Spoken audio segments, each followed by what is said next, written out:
Oh, from New York, New York, you are listening to Extratime, driven by Continental from the AT&T MLS Studios in Midtown Manhattan. I am Andrew Wiebe with my partners in soccer, Matt Doyle, you know him well, Charlie Davies.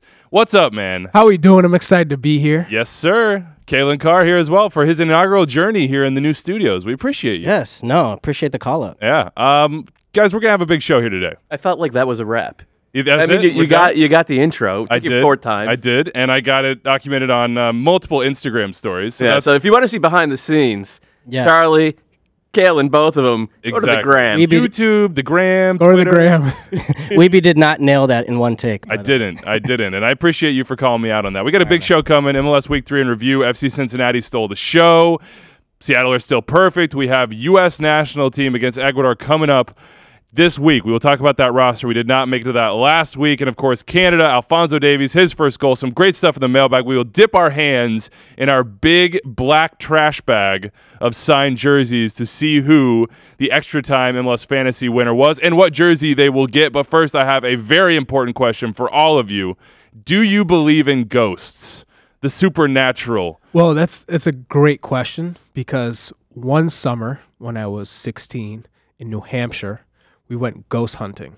So we were trying to be detectives and figure out, or do ghosts... When you say we went ghost hunting, this is you and your family, or this is you friends? and your friends? This is not a family adventure. Yeah, okay. This is friends. This is what people do in New Hampshire, huh? Yeah, I mean, Kansas pretty is much cow tipping. Pretty much all of cow it. tipping. It's probably, we probably went with 8 people, so a couple cars. Strengths in numbers. Yep. Clearly, you believe in ghosts. So we started with Devil's Church. It's a rock like chapel built on top of a hill where people go and practice witchcraft. And it's like, we went around like 10 p.m. It was really sketchy. You kind of felt like something could happen at any second. Did you walk something into happen? the church. There was some people coming out of the church, and we just took off. So we didn't really. Okay, so you never made it that far. We made it to the church. You went straight to like out, actual documented possible Yeah. witchcraft. You were trying to do like Blair Witch stuff. Yeah. And then the next one, we went to this barn. It was called the Blue Lady. I guess she appeared. She hung herself back in the 1800s. Mm-hmm. We went there. We're walking down this long road through woods, and we see the barn. It's like in the middle of this huge field, and we're like, oh man, do you think we'll see something? And then as soon as we kind of got close to it, 4 huge pickup trucks filled with 10 people with shotguns were screaming, What? hey, let's get him, I see him. And we all just took off. Oh my God. running. That doesn't sound like ghosts. That doesn't sound like Nope. ghosts. So we didn't find any ghosts. So there's no ghosts. Sum it up. Now I feel embarrassed because I was just going for yes or no answers. This is like Get Out. Yeah. I mean, I go to Cincinnati. I stay in our Airbnb. I'm by myself because producer Rich misses his Oh my flight. God, it's you're an so old small. Airbnb. It's like an old house. It's creaky. I go in there. It's like 12:30 at night. I feel like I'm good. I get so spooked and scared that I leave, go book a hotel room, and I have no second thoughts about it. I heard 2 squeaks. The door to my room didn't lock, and I took off. I don't even believe in ghosts, but I got real scared.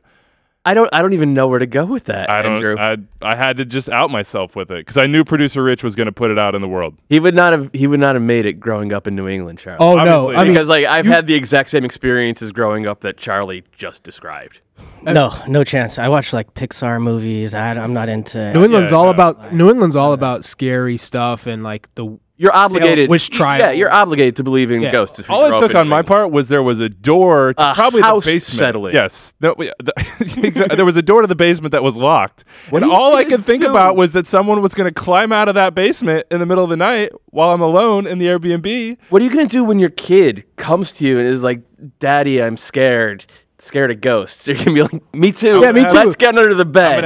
Let's move. Right. Yeah, go get a hotel. Exactly. I'm gonna have to toughen up. Like Poltergeist. Have you seen that? Like, I mean, You should Cincinnati. watch Poltergeist. I'm not going to. I don't do that. The moral of the story, Weeby, you got to get out of the studio more. I do. You got to get out. I do, and I had a great time in Cincinnati. It's a little bit spooky there. You've got all these steeples that are lit up by, spotlights, and one was right out my bedroom window, and that was like the third straw. And by that time, I was booking the Uber, and I was outie. But I had the most amazing time in the Queen City. I thought this was going to be about how like Nippert Stadium was haunted or something. I was hoping for that you too. being It's just being a scaredy cat. okay. Yeah. Okay. So if you have ghost stories that are easily readable and don't end in possible tragedy like Charlie's did, just let us know. 401-206-0MLS. You might not see a ghost, but you'll be scared. Yes, those weren't ghosts. I got to tell you.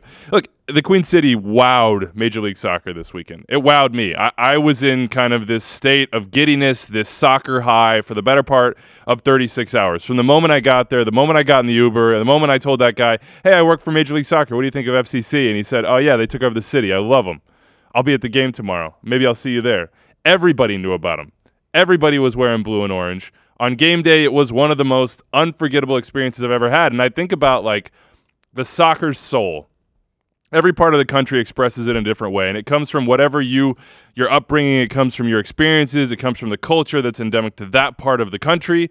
And what we saw in Cincinnati, I just haven't seen anywhere else. Yeah, other places do marches. Mm-hmm. This was 8 blocks long, and it was the first. They didn't know what was going to happen, and all of a sudden, it was spontaneous. It was like, boom, okay, everybody's joining the party. Oh, okay, I still struggle to express what this weekend meant to me, so I can't imagine what it meant to FC Cincinnati supporters. And not only that, to win 3-0 against MLS Cup finalist Portland Timbers. That's the big part. That's the cherry on top. Yeah. Like the margin was pretty dope, and there were pictures on Twitter, and it looked like it stretched about a mile long. It was wild. The fans were great. You come in, and you get your first ever MLS win, and you do it against Timbers are struggling, but you do it against a team that made it to MLS Cup last year. Good day to be in Ohio. Absolutely, it is. What did you guys think of the game itself? Because I'm like roaming around. I'm in the Bailey. I'm trying to experience it as best I can, and all of it. Little St. Patrick's Day thrown in. I was working. When I watched the game, you could tell that the players were inspired. They wanted to go out there. They wanted to put on a show. They knew it was, the MLS home debut. So to make it really matter and for the city to really care and take it in, you need to put on an inspiring performance. And what we saw was grit, fight, toughness, togetherness, and then when they were scoring goals, you could see how much fun they were having together, and the city, the stadium, you could see it just erupted. Is that a real thing? Like for players, when you have an occasion like this, maybe I think back to maybe like BBVA Compass for you, Calen, and these moments where like, oh, this is transformative for the club. Do you have to feel that? Yeah, I played in 2 stadium openings. My rookie year in Chicago at Bridgeview, Toyota Park. Opened up the stadium there. We won at home. I scored actually on the opening day and kissed the ground, kind of like I remember Thierry Henry kissed the ground at the last day of Highbury, and my goal. I was like, it was my first goal ever. Yeah. So I was like, why not? But go for it. And then BBVA Compass, we won at home. But I remember thinking about it more from a player's perspective of, oh man, I only was there for 1 year before that, but we had to play at Robertson. Now we have this brand new stadium.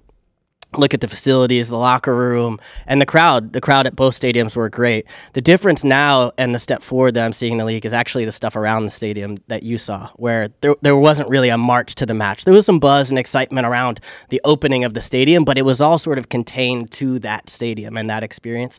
And now when I see, you marching to the match, and I went to FC Cincinnati where they were marching to the match, not with the same crowd, but last year for a USL game on a Wednesday night at Nippert Stadium, there was 23,000 people there against Sacramento Republic in the USL. Yeah. So this wasn't like, I looked like the next level from what I saw, but I think when you see what's happening outside the stadiums, that's where I'm seeing that next step. I want to give a shout out to everyone who said hi in Cincinnati. This is one of the most friendly fan bases I've ever been around. You didn't get heckled? No, I didn't get heckled at all. Usually I do. I didn't this time around. I got, it's a very, very respectful. Where have you been heckled the most? Atlanta. Atlanta. Because I was on the ground 13 seconds before people were like, "Doyle, go to hell." Yeah. Oh, really? Yeah. What are they saying? Like, why are they so? It's just It's Andrew's face. Yeah, it's mostly his face. It's a hateable face. But shout out to Dienestad. Shout out to the Pride. Shout out to every supporter there. But take me inside on the field again, Doyle, because we've on this show over and over and over kind of maligned the roster building and said, this didn't really make sense, and that may still be true.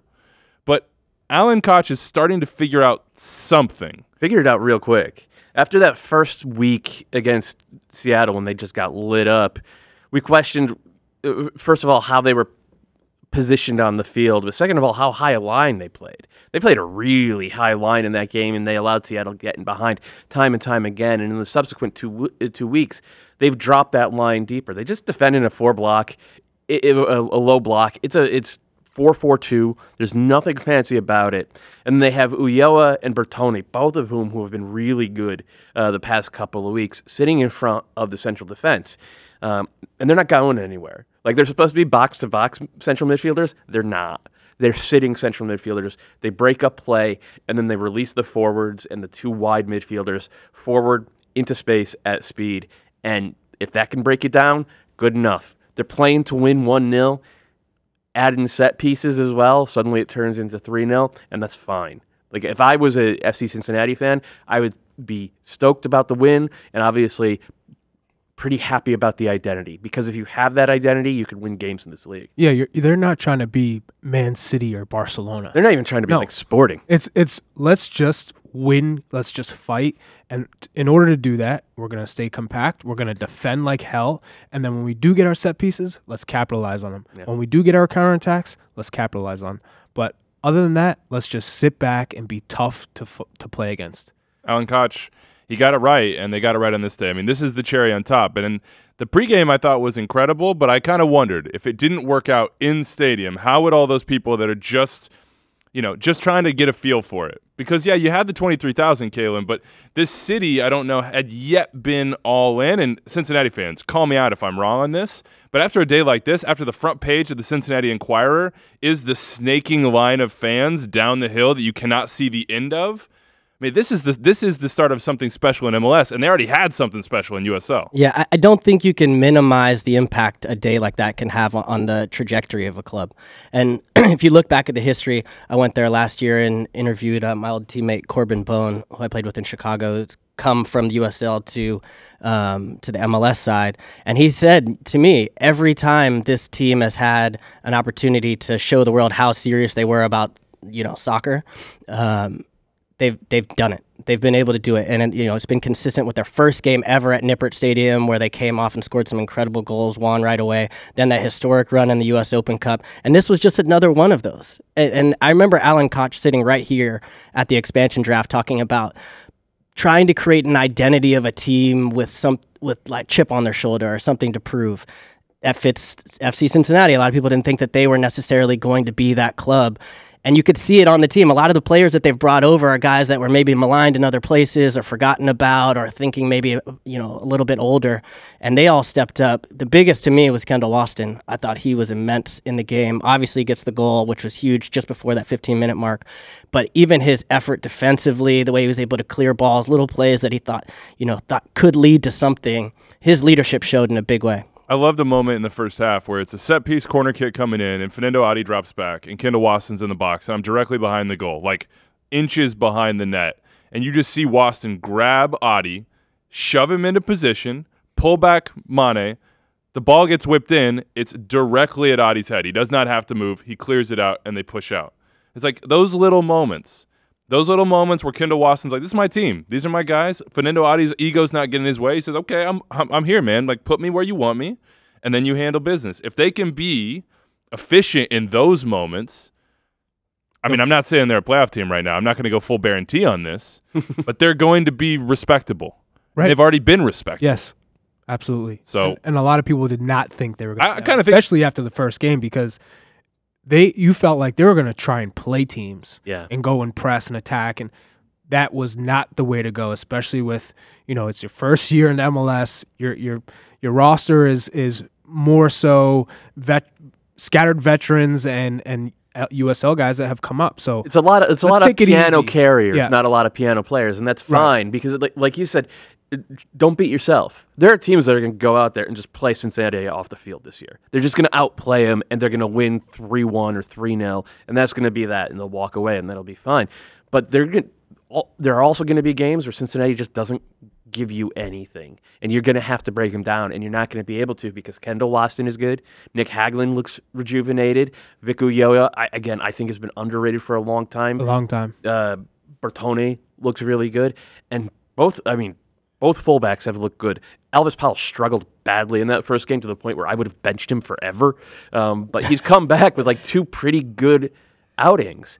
And suddenly you have Garza getting healthy as well. And like Maddox comes in for Adi and they don't miss a beat. So there's a little bit of depth. And like, okay, like they deserve their depth. I think they need, I know Koch said after the game they need to kind of, ride, not get too high or too low. I'm the opposite. I'm like, ride this momentum. I think that's valuable because what this team has is when they brought the group together at the end of the group on the pitch, and we're talking about, hey, let's build this together. Alan Koch spoke, Kendall Waston spoke. That's what they need because that can separate them in the tight games. The formula is there for them. They already went down to Atlanta in front of 70,000. They played a tight game, stayed in it till late, made a moment, found it, got a draw on the road. Then at home, you ride the emotion, the wave of fans at Nippert Stadium behind, get some quality here and there, set pieces. That's the formula for them. So I think they need to actually let themselves feel this momentum and try and carry it because how you start, especially for an expansion team, is crucial. When you're going to lose that LAFC hat and get a FC Cincinnati hat, though. I'll turn it backwards. He's got one somewhere. We kind of played into the narrative for him. If they needed like bulletin board material, this show definitely did it. A lot of people did it. Alan Koch could point to that and say, guys, nobody believes in you. It's just go out and prove them wrong. Be tough, be scrappers, get it on the break, fight some people, do what you got to do, and they've done it. 3-0 win, big time. On the other side of it, insert "this is fine" burning dog meme here because it is 0 for 3 for the Portland Timbers. They've given up 10 goals, they've scored 1. First team in MLS history to give up 3 or more goals in each of their first 3 games of the season. I mean, they have 9 more on the road, and I know a lot of people will point to it and say they'll be okay. They got the backloaded home schedule, but more of this, and they might not be okay. I mean, yeah, they need to get some points in this 12-game trip, but we saw what DC did last year. DC had, 2 wins at midseason, and then they made a big signing, and off they went. And I think I heard John or Stu on the FS1 broadcast say every team that started the season with a long road trip because of stadium construction has eventually made the playoffs. I think Portland has some work to do. Very obviously, and on that back line, I think they're fine. And I think they're going to be fine. I think you're right. And we saw them try and going out and get Vargas. And if they were able to get him from Tigres, what a difference that would have been for this team. Because now you look at them and they don't have a focal point or a point man up top. There's not the oddies up there, and they don't believe in Abobasi, as you can see. And Milano is not a striker. He's not a number 9, and he doesn't provide you that movement. Not a winger. And he's an up and down, he's a vertical runner. He's not a guy that's going to drag people out of position and create space for others. So when they go out and identify who's going to be that number 9 for them and how they're going to play, because right now you don't see an identity as far as, okay, this is the way we like to attack. This is the way we're going to play when we move forward. Now it's kind of like just play, let Blanco and Valeri do their thing, and then hopefully something comes up, and it's not going to work. And you can see that with the team. They don't have an idea of how we're going to attack, how are we going to score goals, who's going to score goals for us. If Valeri and Blanco don't score from the midfield, well, where are we going to get goals? Because it's not on set pieces right now, and we don't have someone who can create and score goals for themselves. Yeah, Charlie, I agree with you 100%. I don't understand the idea of starting Milano in this game because you were never going to be able to get in behind on this turf field at this stadium. It was pretty like sticky. The turf was. Yeah. You notice the ball didn't run in. It kind of checked up on guys when they thought it was going to run for them. And Milano he's had so long to prove what he can be and what he can do and can't do. And I don't understand the decision to keep going back to him, other than I think it does explain to say they don't trust Abobasi. And there was the match. Who had a goal last week, by the way. And yes, and Stuart Holden did a good job on the broadcast of saying, hey, if he wants to keep his place, maybe the second goal is the reason he missed the second goal or missed a chance to get the second one. That's a high bar, though, and I'll take the one for right now. And I think a part of it is to say, hey, look, he may not be Vargas, right? He may not be the number 9 that you want to go out and get your DP signing, but he provides a lot of value to me, especially in a game like that, to be able to hold the ball and bring in other players like Valeri and Blanco. I thought they really missed him, and I think they're mishandling the situation as far as not trusting Abobasi. If you want to go out and you want to sign, a DP striker, more power to you. Go do it. But in the meantime, play Ebobisse. I think he brings something different that Milano just doesn't bring right now. I do want to shout out before we get off this game, Spencer Ritchie. He was the lone USL holdover that started for FC Cincinnati. He made 2 incredible saves in this game. They were just jaw-dropping. Those were big moments for FC Cincinnati. Also, Emmanuel Ledesma might have gotten the biggest roar from this crowd in the substitute appearance. He was a huge part of the He's USL like their success. Roger Levesque. He very much is. He very much There's is. only one Roger Levesque. That's true, too. All Come right. on. Well, let's move on here. I have this question for you guys. After 3 weeks, it's been not that much time, but we can jump to some conclusions and start to see some things. The best team in MLS is who, Doyle? DC United. If you look at what they've done over the first 3 weeks against teams that were in the playoffs last year, and now granted, Atlanta, NYCFC, RSL maybe aren't what they were in 2018, but that's not an easy schedule, and they came out, they haven't allowed a goal. Rooney is playing like an MVP, maybe is the MVP. Lucho has been really good, but not like unsustainably unstoppable like he was last year, and they're still out there just smashing teams. DC United. 5-0. If you haven't seen that Lucas Rodriguez goal, you should definitely go do that. Who's going to say the Seattle Sounders? I am. Okay. All right. I just love their attack. When you see Jordan Morris and how good he looks after coming off an ACL, he does not look like he's lost a step, which normally when a guy who has speed, when they tear an ACL, you could say, they look a half step off at least. He does not. He looks like passionate, and when you see him on the field and the runs he makes and the space he creates, and then you have Ladero who can pick teams apart. He's calm on the ball. He's confident on the ball. He's got his head up. It's always on a swivel, and he's always looking for Rui Diaz and Morris. And then you throw in Victor Rodriguez and how he is on the ball. It is so lethal and dynamic, and the way they're playing, it's almost like, okay, we have complete synergy right now. The chemistry's there. They all understand what Schmetzer wants. They have from the goalkeeper all the way up to the striker, everyone knows their role. Everyone knows how to play with each other. Everyone knows how everyone's tendencies are. You have Svensson in the middle, who's solid as can be. I remember playing against him in Sweden when he played for Gothenburg, and he was just annoying to play against because he always made you feel him, whether it was like a kick after the play or he always got a piece of you on a tackle. He was always in the right spots. So you have him, and then Kim Keehee. What a signing he's been. Now he's adapted to the league. He understands the league. He understands the players. Chad Marshall, you can't forget about his leadership and his positioning and on set pieces, how crucial he is. It's just a team that looks like they're only going to get better. The only thing that's going to hold them back is injuries. So as long as they don't get injuries, and you have Christian Roldan, who's also taken on this bigger role, massive contract, Jordan Morris with the massive contract. So you have these players that know they're going to be there for a long time. So long-term contracts, they're passionate about the club, and it's an exciting time to be a Sounders fan. I love what Garth Lagerwey said after our interview on this show. He was sitting there with Dave and I, and he said, a lot of people bagged on Jordan Morris's left foot, but nobody talked about how good his right foot was. And now they put him on the wing. A lot of people talked about that, Garth. Okay, fine. But you put him on the wing, and people doubted whether he was going to be able to adapt to that. They said he's a striker.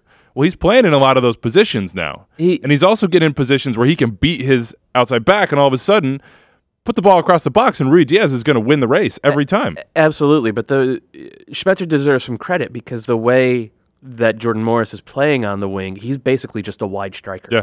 And part of that is just having Rui Diaz as the center forward and Rui Diaz being a smart player and taking, if you watch the first 2 goals that Seattle scored on Saturday, or was it Sunday? I don't even remember. On Saturday, Rui Diaz comes off the line. On the first one, he actually gets the ball in the pocket between the lines and feeds Morris to just toast Nicholas Hasler and create the first goal. On the second one, Rui Diaz comes off the line, doesn't get the ball. As that happened, Morris dives inside, and suddenly your winger is a forward. And that's something I'm sure that they've worked on, but it's aided by the fact that the Sounders are like, throw both our fullbacks up there. Leardam's bombing up the right side. Brad Smith's bombing up the left side. We'd rather beat you 4-2 than 1-0. We're going to be better that way. And, I love it. I think about, what kind of coach would I be? I would probably end up being like a Mourinho type who's like, just try to win, guys. I don't 1-0 is I want to comment on that, but I'm just. But Brian Schmetzer is out there letting his freak flag fly. He's like 4-2. It's a perfect win, and I love it. Do you have a disagree with either of these guys? Is there a better team than DC or the Sounders right now? Well, I like the Sounders a lot. Love Jordan Morris, especially him getting back with the national team, because if you look at the way he's playing, the role he's playing, that spot looks pretty wide open because I think Christian's going to play in the middle. I'd love to see Jordan out there in this next match. It's hard for me to pick against DC. Any team that has conceded 0 goals through 3 games, I have trouble saying there's a team better than them in MLS. Bro, you're wearing an LAFC hat. But segue. Yeah. But LAFC, I think, have a real case as well with the way that they've played this season, and I think they have clearly the best player in Major League Soccer. I've said it once, I'll say it again. Carlos Vela is the best player in MLS. I don't think it's really close at this point. He has the most talent of anybody, and he's proving it now. Look, this is a perfect example. You could say, okay, against Portland, they're a little bit depleted side. He steps up. They go down a man. He's able to help run up the score. The game really suits him. This game against New York City, that's a game where I'm not sure he is always at his best, or in the past, where that might be one where maybe it's a tight field, it's a physical game. That's not really where it suits him always. But he stepped up. He found the ball. He found the game. He found the goals when he needed to in a tough day on the road. I think he's the leading candidate for the MVP right now. I want to give a shout out to Sporting Kansas City and the New York Red Bulls here. If you're listening right now and you're a supporter of those clubs, don't get all bent out of shape. Nice draw, Johnny Russell, beautiful free kick. You wipe the floor with San Jose after an early goal. Red Bulls, well done. Thoughts go to Florian Velo. We hope the injury is not as bad as it looked. Also, thoughts go to Chris Armas, who's dealing with an interesting situation here with Kaku, who cannot stop tweeting. He might stop tweeting. Like Doyle. Never tweet. Yep. It's like Doyle. You only get in trouble when you tweet. So we talked about that tweet on the last game. Basically, he tweeted out that he was felt underappreciated, I think is the long story short. Oh, he wasn't that clear about it. It was much more ambiguous. Yeah. So Chris Armas, after this game in which Kaku was not in the 18 for the New York Red Bulls at home, said, "We had a minor internal issue. We dealt with that quickly. We have to be mindful of how we educate our players and what they put out there." So read between those lines. We don't know for sure. Feels like it could be Twitter. Is that why Could be Goss something isn't else. on the show? Did Goss tweet something that ticked you off, Andrew? No, he's in Colombia scuba diving. But if he doesn't come back, you know what happened. I want to know saying. who's the Twitter snitch. Oh, boy. Who's the one who's out there being like, hey, Coach, did you see what Kaku's tweeting? Come on, I man. know it's not Armas. Come on. He's No, got burned. Armas is definitely not the guy, but someone within the organization. There's always a guy. Always tasked in the front office with following every single player's social media Do activity. you know who the guy is as a player? I had some. Or I have the some girl, theories. whoever it is? I had some theories. theories. I mean, when you're in the locker room and someone tweets something, everyone on the team sees it, especially the guys that are active. There's probably like at least 7 or 8 guys on that roster who are really active on social media. So they see it, and then they just, hey, did you see what he tweeted? Or Right. what is he saying? And then it goes around. And then normally whoever, is the guy in the locker room who kind of holds everyone together will probably go up to him and go, like, dude, what's going on? Like, take that down maybe. Or what are you thinking about with this? It's usually what happens. And then Who do you think that guy is with the Red Bulls? Would it be would it be Elise Robles maybe? Would it be It probably Robles. it definitely Robles. Yeah. Yeah, for sure Robles. feels like And I think he's Tim like an Parker, elder. He's Tim like an Parker elder has statement kind of type. that personality as Yeah. well, where he's But Robles is probably the senior, most, yeah. the leader, the senior. For the leader. players at this table, have you been in a situation like this where something gets tweeted and either it gets blown out of proportion or it's not blown out of proportion and it starts to affect the locker room a little bit and it trickles over into the front office and all of a sudden everybody's talking about, instead of you smacking down San Jose and having a good performance after getting eliminated from CCL, they're talking about the guy who didn't play, who's the star, but who was in the headlines because of transfer rumors anyway before. How does this affect the locker room? How does it affect players? I've been in a bunch of locker rooms where tweets or Instagram posts have been posted and everyone in the locker room is looking at each other like, what is going on? What's he thinking? Or it's posted and then deleted, but someone obviously took a screenshot and put it on Twitter and it's there. So normally what happens is someone in the locker room goes up to him after everyone's been talking about it and says, dude, what was happening? What were you thinking? What was going on? He explains. Hopefully it wasn't as bad as you think it is. If it is, the player gets called into the coach's locker room and then comes out and says what happened. Maybe there's a fine and you move on. But you usually try and nip it in the bud as quick as you can, and you want to talk about it, because if you don't and you just leave it there, festers. Yeah, it festers. And this is tough with Kaku because he's not just their number 10 and the guy who they think that in large part the attack should run around. I mean, that's what wearing the number 10 means. He's also an asset. And this goes back to, I feel like it probably goes back to the winter when Kaku, or maybe Kaku's agent, was really angling for a move to Club America. The Red Bulls organization valued him at one number, and Club America valued him at something less. And it seemed like that was over and done with. But now we're less But it never is. We're less than a month into the season, and Different age, Caleb. Never tweet. I don't think. Yeah, Never tweet. Don't tweet. But I don't remember I don't remember even 5 years ago these things happening. No, I had Twitter, but I wasn't really on it like that. I think it's strange to me that it would usually these things get squashed before they turn into somebody missing a game. But I think the Red Bulls are all about culture, and I know Chris Armas because I played with him in Chicago. Probably the best leader I've played with, and he comes from the Bob Bradley school, the lineage of coaches that have come through that are really about like accountability and setting things right, doing things the right way. That's something they always say. And I think this is a little bit of a message to Kaku to say like, hey, you're the big player, but not bigger than the team. And I don't know exactly what happened. There's always, Charlie, there's always something maybe behind the scenes. We could speculate as much as we want, but it's hard to say exactly what happened.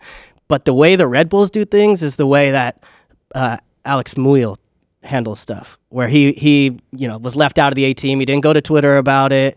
He came back in the next game. He got his opportunity. He scored 2 goals. Everybody roundly celebrates him after that. That's what the Red Bulls are trying to be about. So as much as they may have missed him, they say, okay, we're playing San Jose 4-1. Alex Muyl, here's your opportunity. That sends a message to the whole group in the locker room to say, if you got a problem with something, show up to training, put in the work. And I think Kaku's that type of guy. I think he can do that, but he's young still. You have to remember, some of these guys are still really young. Seems like he had a head turn a little bit by Club America. By the way, that performance by Alex Muyl has him in the front running for 22 under 22 this year. I'm telling you, he'd shave those years off and he would be right there.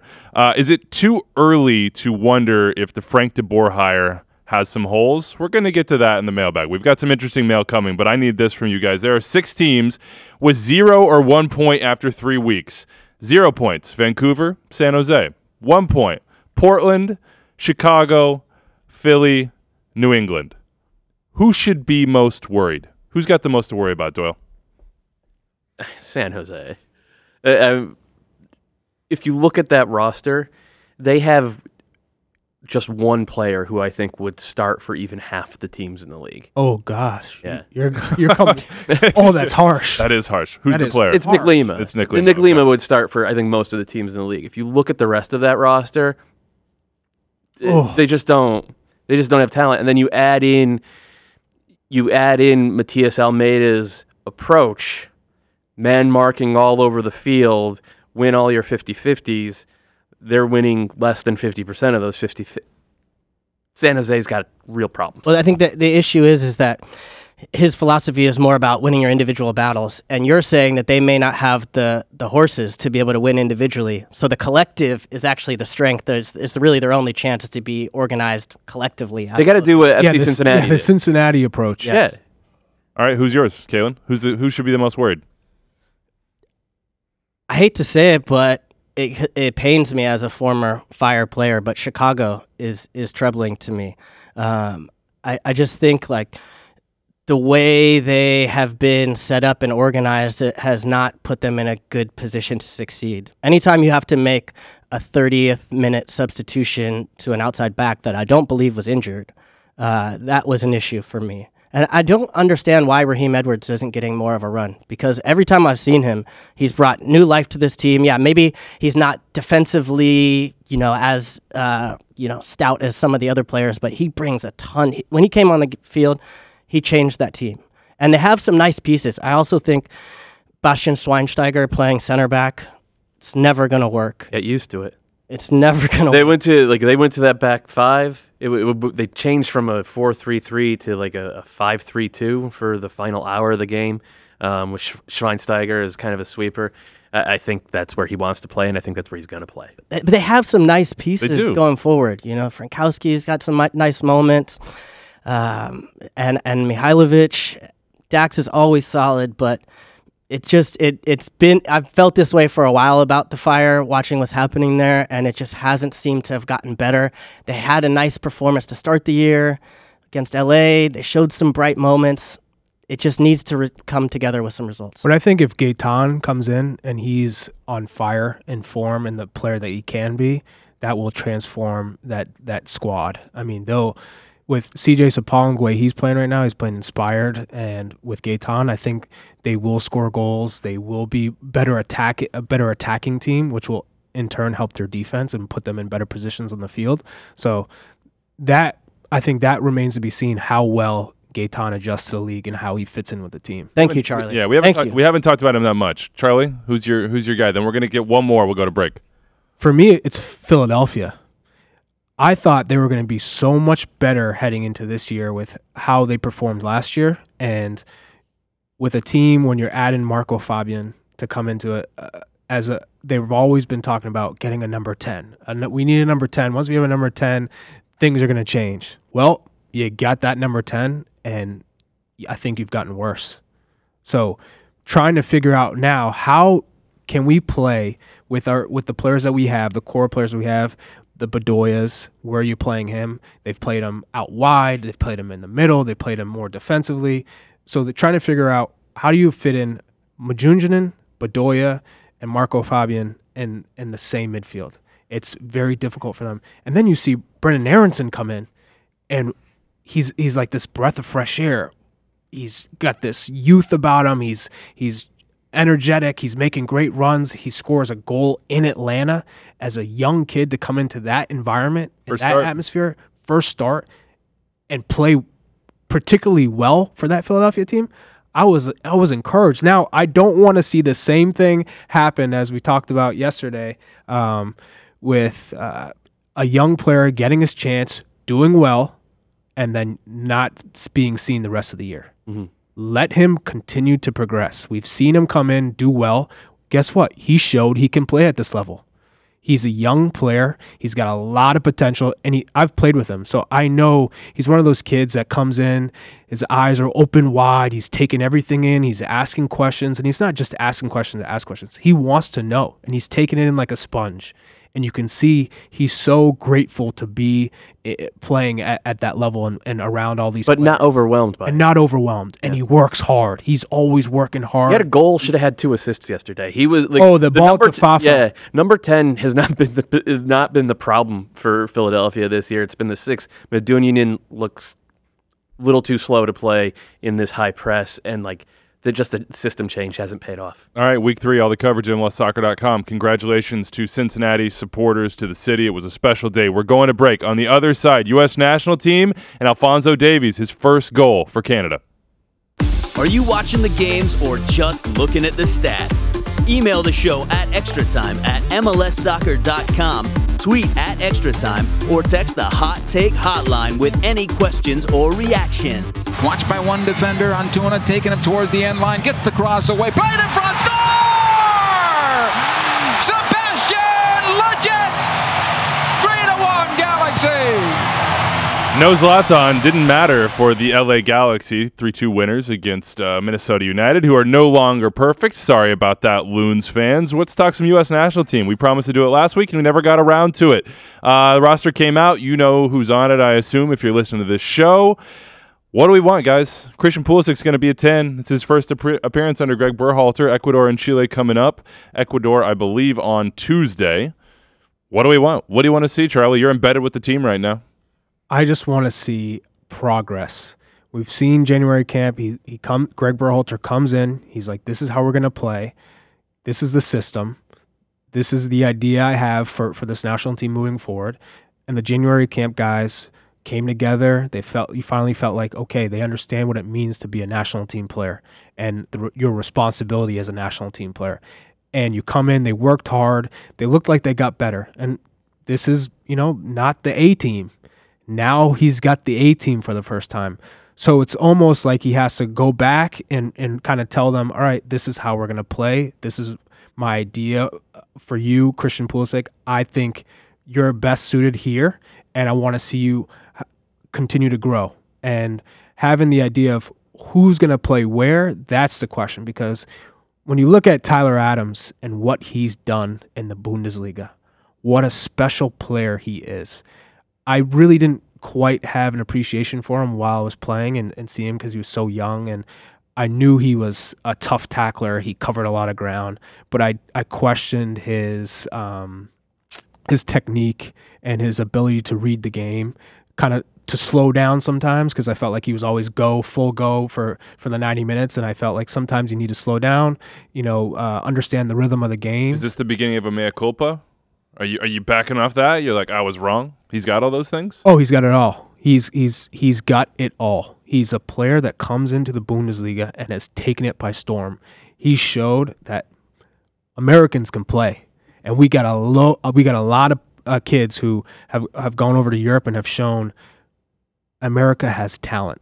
And so when he comes into the squad after how well he's played and has really, I think, shocked the Bundesliga at what he's been able to do and how much ground he covers and how tough he is and how he doesn't respect anybody. I'm going to go in. As soon as I step on the line, on the field, in between those lines, you mean nothing to me. I'm going to hunt you down. I'm going to get the ball. I'm going to create space for other players. I can play great balls. I can get up and down, box to box. I'll do whatever the team needs me to do, and you feel that when you watch him play. So you're inspired. Is he going to be the same player if he plays right back for the U.S.? I don't think so. But Greg says offensively, you're going to see him the same way he is when he's with Red Bull Leipzig. He's going to be around. He's going to be breaking up plays. You're going to see him at his best. And then defensively, that's when you're going to need him to be, tucked in as right back, and you got to stay in your shape. So you think that it's right back? I think that. I mean, I would never say that's his best position. I hope that's not what happens, because he needs to be in his position as a number 6 and being the guy to get up and down, break plays up. That's where he's at his best. There's a lot of talent. Weston McKennie, he's been playing at right back, so maybe that's where the move goes. And the thing is, I don't think Tyler Adams needs like a safe space, but maybe Christian Pulisic does right now with his career. Could this be a little bit of a spot to get that revitalization? We saw Christian Pulisic not come into a lot of camps for variety of reasons, which I don't blame him for, but this could be a chance to actually play, and he hasn't got a ton of those. The last person on this roster I'm worried about is Christian Pulisic. Okay. I'm not worried fair. about him at all. And I think if I look at, Charlie, to your point on right back, I think we actually have some depth there with Yedlin and Nick Lima, who proved a lot in the last camp. Although I do think that position would suit Tyler, especially that hybrid outside back, center mid role. I think with those two behind him, at right back, they can play that position. They can prove that. I don't think Yedlin can do the hybrid thing. That could be tougher, but that's the opportunity for him. Right. We haven't seen him get an opportunity to do that yet in the system. But I want to see, to your point, because when you were describing that, I was like, okay, let's go. And what you're describing is personality, and that's what Tyler brings. And for the longest time with the U.S. men's national team, over the last couple years, it's been the question about the coach. Okay, well, now we have the coach, but then we didn't have the first group. Now it's time for the players to take ownership of the team. And I think Tyler, Weston, Christian, that core center midfielder of 3, I think they need to take a bigger role with the squad to take ownership of this team going forward. And those 3 have insane talent. But Michael Bradley's going to play right now, I think. I mean, and arguably he's playing the best I've seen him play in a long time.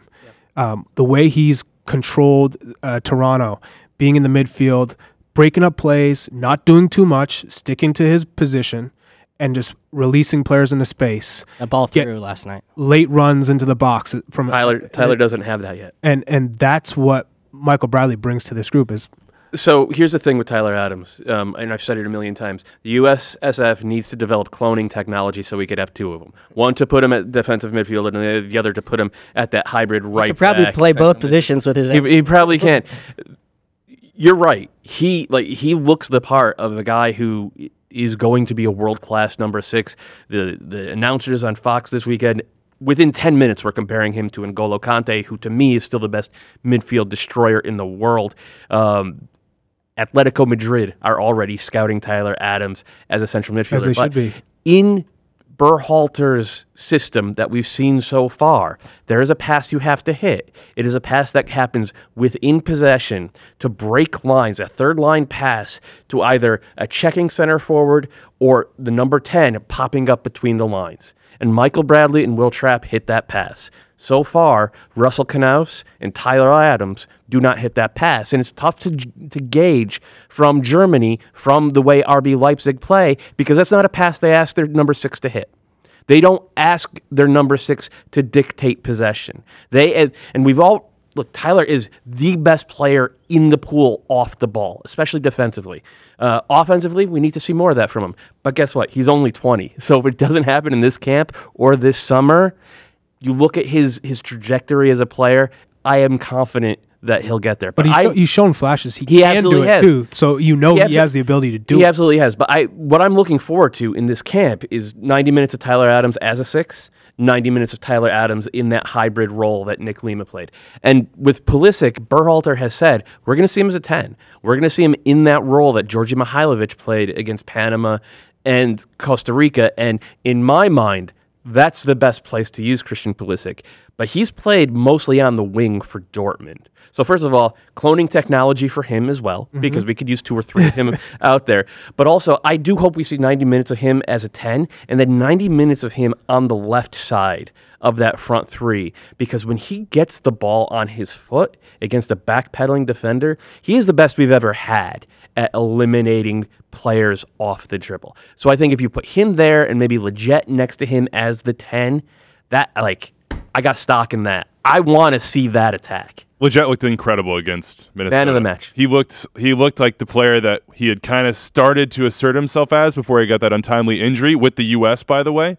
Please, please, please stay healthy, Sebastian Leggett. 8 p.m. Eastern, U.S. Ecuador. That's on ESPN2, Unimas, UDN, all the coverage right here on MLSsoccer.com as well. All our channels. Club and Country, you can get the pregame and postgame there in addition to ESPN and Unimas's coverage. Canada getting together, but I want to talk Alphonso Davies. I said he got his first goal. Well, we know he scored some goals in MLS. He got his first goal for Bayern Munich. It was in a beatdown. I think it was the 6th goal against Mainz.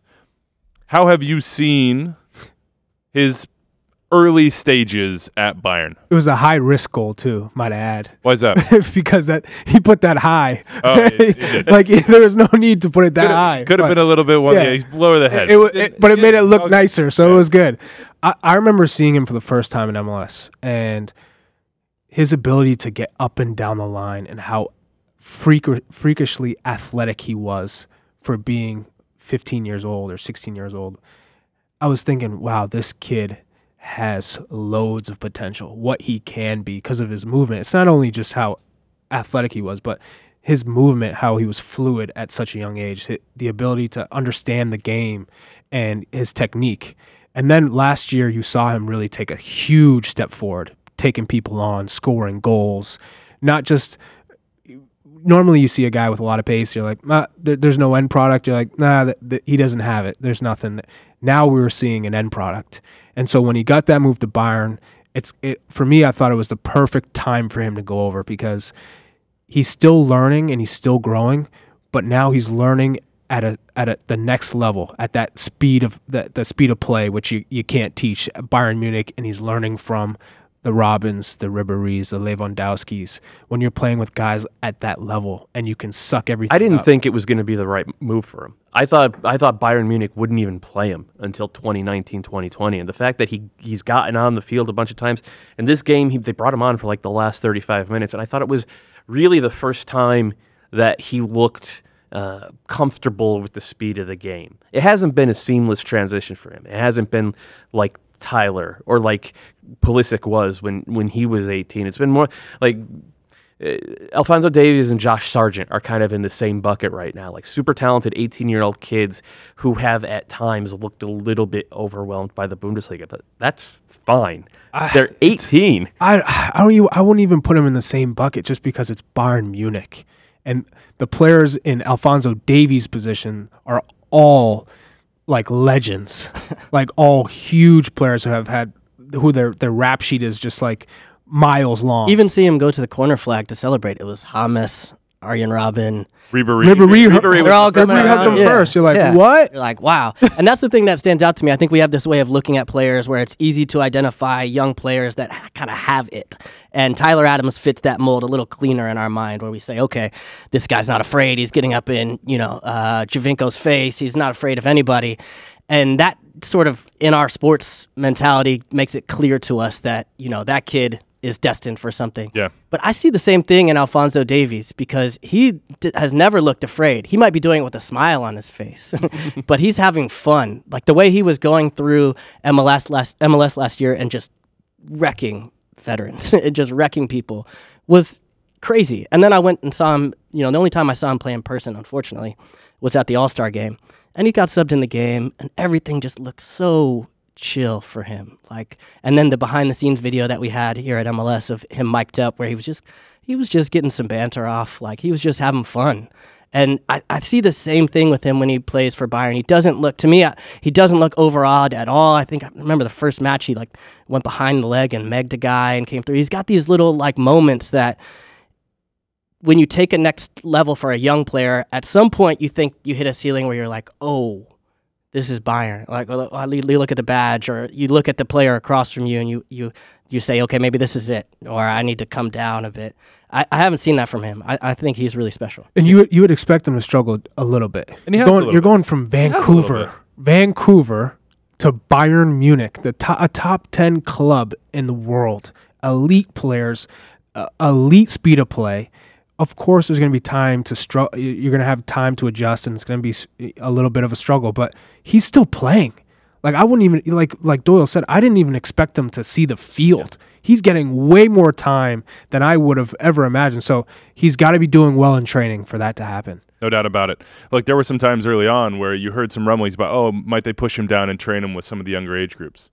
Might they give him some time to learn at a different level? They did that for. They did. They did that for a week. But he jumped it back up. I think that was a test. I think that was this is, German clubs are known for this. You have a kid who's rising fast.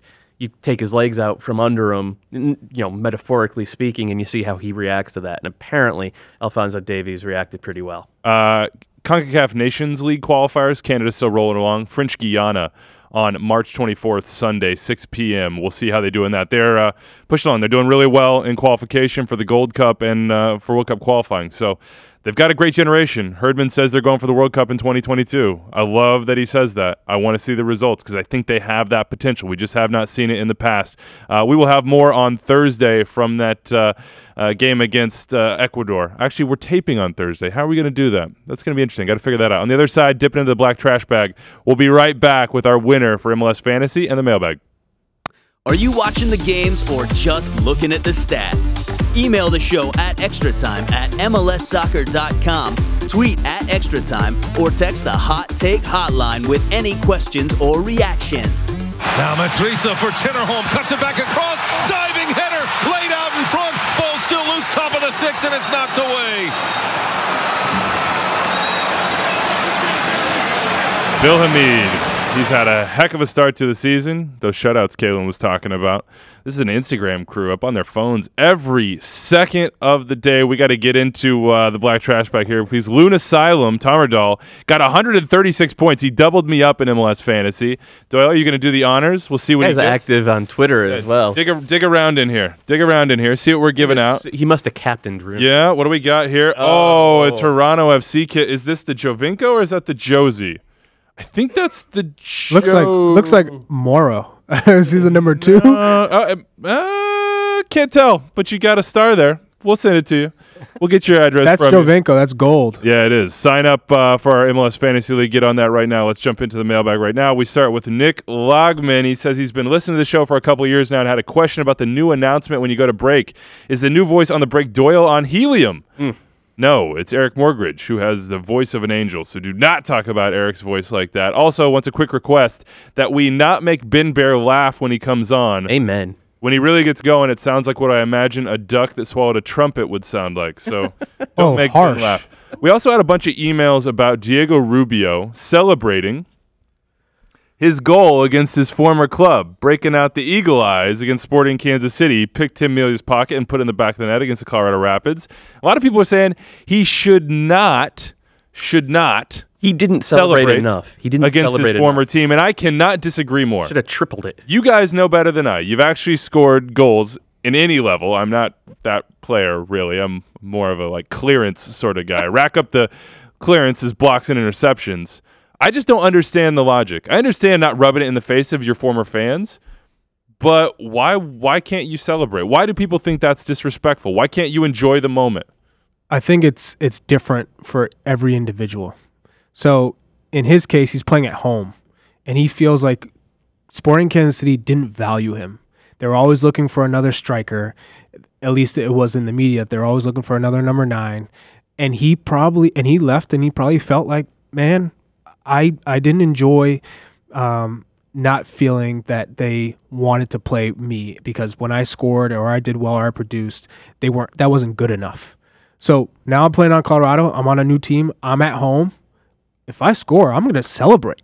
And I like that. I have nothing wrong. No, there's no problem with that. However, if he was playing in Kansas City and those fans felt like we have a connection with you and we've always supported you, and then you're going to score in our stadium, full Adebayor, and then do that. No I way. hope he scores in Kansas City and goes full Adebayor. Just run straight down to the cauldron. Oh, Knee slide. You've played for a couple. You guys have both played for Can't do multiple it. teams. You ever thought about this? Been in this situation? Oh, where yeah. You're going into the game, you're like, am I going to do it? What am I going to do? If I score, will I do it? Will I celebrate? First of all, half the team is Sporting Kansas City guys for Colorado. That's true. You got Benny, Kai, Rubio, the whole squad. Is no one going to Anybody who's going to score.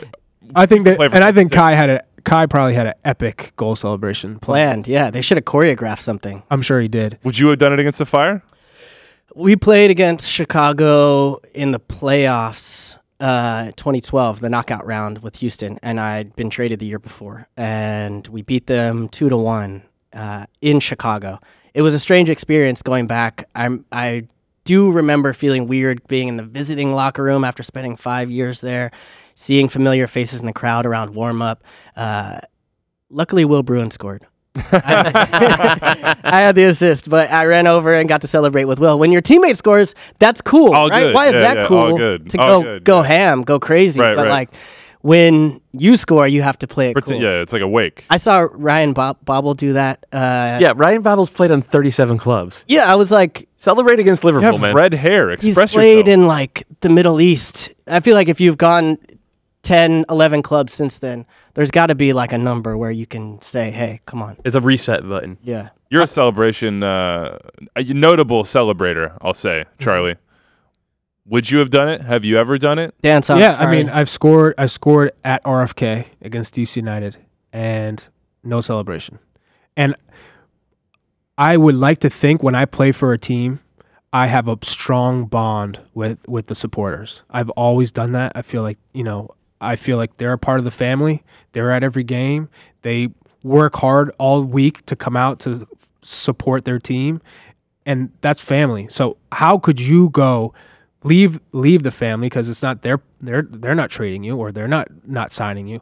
How could you go and disrespect them after all? Do you think it's disrespectful though? I do. If you show It depends them that, how- I mean, if you show them that appreciation publicly, and you have social media platforms where you can do that. As long as maybe this is a little disrespectful, but if it's just like a fist pump and a jump, or you run to go with your teammates, how is that? I just don't understand. How How it's that's If you go disrespectful- wild. It's disrespectful to your new team's fans. No chance. If he didn't celebrate for those Rapids fans, he's saying, I don't care about you Rapids fans. No, you scored as a goal much for as them. That's why I said at home you can do it. It's on the road when you play in your former home stadium. Full Adebayor. No way. Full Adebayor. And I got traded from New England.